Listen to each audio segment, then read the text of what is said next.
Assalamualaikum warahmatullahi wabarakatuh. Salam sejahtera buat teman-teman yang ada di luar sana. Semoga teman-teman bisa diperlancar kegiatannya, diberikan kesehatan oleh Allah Subhanahu wa taala, dan selalu dihindarkan dari hal-hal yang tidak teman-teman inginkan. Jadi sebelumnya teman-teman, perkenalkan, nama saya Muhammad Afandi, Stambuk A221919118. Nah, di sini saya sebagai juru bicara dari kelompok saya, yaitu kelompok 2 pada mata kuliah Desain Media Pembelajaran di kelas D, Program Studi Pendidikan Biologi, Fakultas Keguruan dan Ilmu Pendidikan Universitas Tadulako. Iya, jadi teman-teman, pada kesempatan kali ini kelompok kami akan mencoba memaparkan materi kepada teman-teman, yaitu materi biologi yang berkaitan dengan sistem pencernaan pada hewan vertebrata. Nah, untuk mengefisienkan waktu tanpa membasa-basi lagi, langsung saja kita simak penjelasan dari materi kelompok kami. Untuk itu simak terus penjelasan dari kami. Oke teman-teman, sebelum kita membahas lebih jauh mengenai sistem pencernaan pada hewan vertebrata, jadi kita harus memahami dulu pengertian dari pencernaan dan macam-macam pencernaan itu sendiri. Jadi yang harus kita pahami baik-baik itu pengertian pencernaan dan macam-macam pencernaan dulu. Barulah kita membahas lebih mendalam mengenai sistem pencernaan pada hewan vertebrata. Nah, kita bahas dari yang pertama dulu. Yang pertama itu mengenai pengertian pencernaan. Jadi pencernaan adalah sebuah proses di mana suatu makhluk hidup memproses sebuah zat dalam rangka mengubah secara kimia atau mekanik sesuatu zat menjadi sebuah nutrisi. Jadi itu pengertian dari pencernaan teman-teman. Sedangkan sistem pencernaannya itu sendiri adalah sistem organ yang ada di dalam tubuh hewan multisel yang menerima makanan, kemudian mencerna makanannya menjadi energi dan nutrien, serta mengeluarkan sisa proses tersebut. Jadi itu sistem pencernaannya teman-teman. Kemudian bagaimana sih fungsi dari pencernaan itu? Jadi fungsi utama dari pencernaan adalah memecah molekul kompleks dan molekul besar dalam makanan sehingga molekul itu dapat diserap dan digunakan oleh tubuh. Jadi itu fungsi dari pencernaan teman-teman. Kemudian yang selanjutnya mengenai macam-macam pencernaan. Jadi perlu teman-teman ketahui bahwa pencernaan itu dibagi atas 3 bagian. Yang pertama itu pencernaan secara mekanik, yang kedua pencernaan secara kimiawi, dan yang ketiga pencernaan secara biologis. Nah, kita bahas dari yang pencernaan secara mekanik. Jadi pencernaan mekanik ini yaitu proses mengubah makanan dari yang berukuran besar menjadi berukuran kecil dengan bantuan alat-alat pencernaan. Kemudian alat-alat pencernaan mekaniknya itu melibatkan ada gigi, lambung, dan usus. Jadi itu pencernaan secara mekanik. Yang kedua yaitu mengenai pencernaan secara kimiawi. Jadi di pencernaan secara kimiawi ini teman-teman, yaitu proses pencernaan yang membutuhkan zat-zat kimia untuk menghancurkan makanan maupun mengurai zat-zat penting yang ada dalam makanan. Itu pencernaan secara kimiawi. Kemudian yang terakhir yaitu pencernaan secara biologis, di mana pencernaan secara biologis ini yaitu proses mengubah zat makanan kompleks menjadi sederhana dengan bantuan mikroorganisme dalam tubuh. Jadi contohnya seperti bakteri E. coli. Jadi bakteri E. coli ini adalah mikroorganisme yang ada dalam tubuh kita yang membantu proses pencernaan makanan secara biologis, yaitu mengubah zat makanan kompleks menjadi sederhana. Jadi teman-teman yang harus teman-teman ketahui. Kemudian selanjutnya, jadi ketika teman-teman sudah memahami penjelasan saya tadi mengenai pengertian dan fungsi utama dari pencernaan, kemudian teman-teman sudah memahami dan mengetahui macam-macam dari pencernaan, Nah, selanjutnya kita membahas lebih mendalam mengenai pencernaan makanan pada hewan vertebrata. Dan pada kesempatan ini akan dibahas dan akan dijelaskan oleh teman kelompok saya. Dan untuk itu saya persilakan kepada teman kelompok saya untuk menjelaskan lebih mendetail dan rinci kepada teman-teman mengenai apa itu sistem pencernaan pada hewan vertebrata. Untuk itu saya harapkan kepada teman-teman tetap stay dan tetap simak penjelasan materi dari kami. Terima kasih. Selanjutnya akan dilanjutkan oleh teman saya. Baik, saya akan lanjut pembahasan kita mengenai sistem pencernaan pada hewan vertebrata. Nah, kali ini saya akan mengambil hewan amfibi, di mana sistem pencernaan pada hewan amfibi ini terdiri dari dua, yaitu saluran pencernaan dan kelenjar pencernaan. Nah, contoh dari hewan amfibi itu salah satunya katak. Bisa kita lihat gambarnya di samping. Nah, untuk secara berturut-turut saluran pencernaan pada hewan amfibi yaitu rongga mulut, kerongkongan atau esofagus, ventriculus, intestinum, dan juga kloaka. Sedangkan untuk kelenjar pencernaan pada katak terdiri dari dua, yaitu hati dan pankreas, di mana hati berfungsi untuk menghasilkan cairan empedu dan pankreas untuk menghasilkan enzim dan bahan kimia lainnya pada sistem pencernaan katak. Itu saja dari saya. Selanjutnya akan disampaikan oleh teman saya. Saya akan melanjutkan penjelasan mengenai sistem pencernaan pada hewan vertebrata, yaitu tepatnya pada reptil. Nah, sistem pencernaan pada reptil terdiri atas saluran pencernaan dan kelenjar pencernaan. Nah, saluran pencernaannya yaitu terdiri dari mulut, kerongkongan, lambung, usus, dan kloaka. Nah, sedangkan kelenjar pencernaannya sendiri yaitu terdiri dari kelenjar ludah, pankreas, dan hati.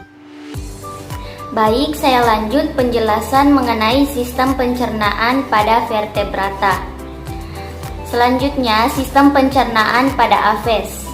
Saluran pencernaan pada aves secara berturut-turut meliputi mulut atau paruh, kerongkongan, tembolok, lambung kelenjar, lambung pengunyah, hati, pankreas, usus halus, usus besar, usus buntu, poros usus atau rektum, dan kloaka.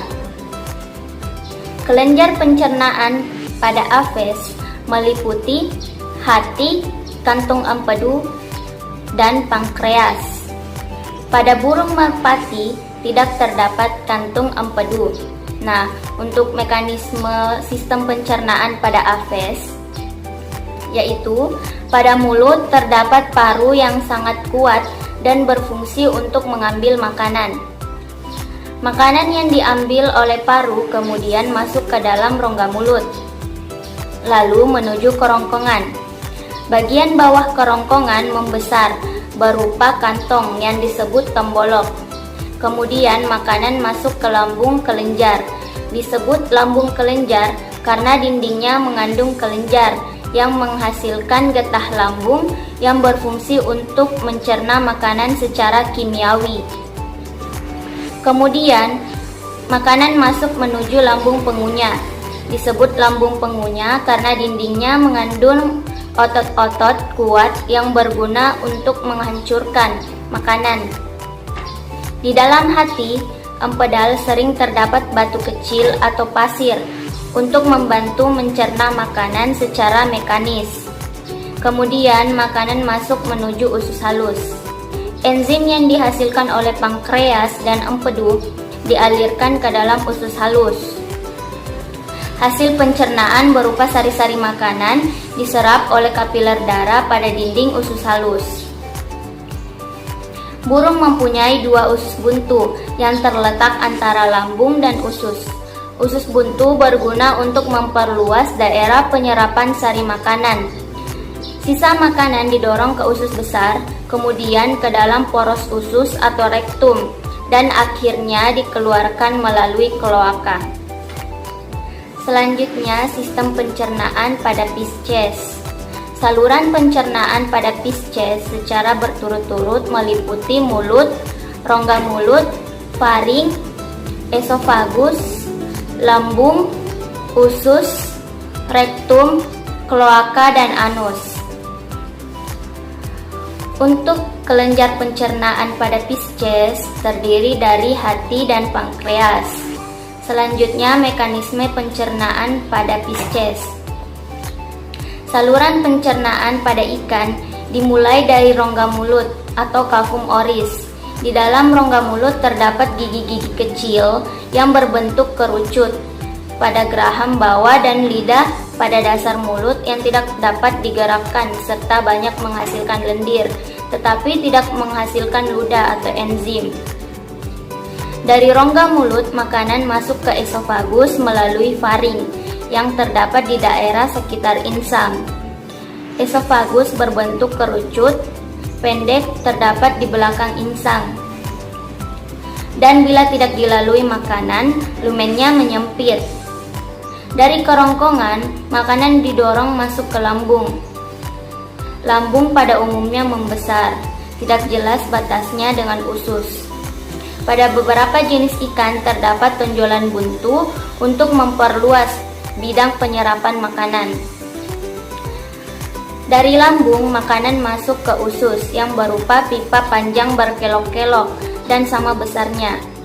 Selanjutnya, makanan dari usus bermuara pada anus. Nah, sekian dari saya. Selanjutnya akan dilanjutkan oleh teman saya.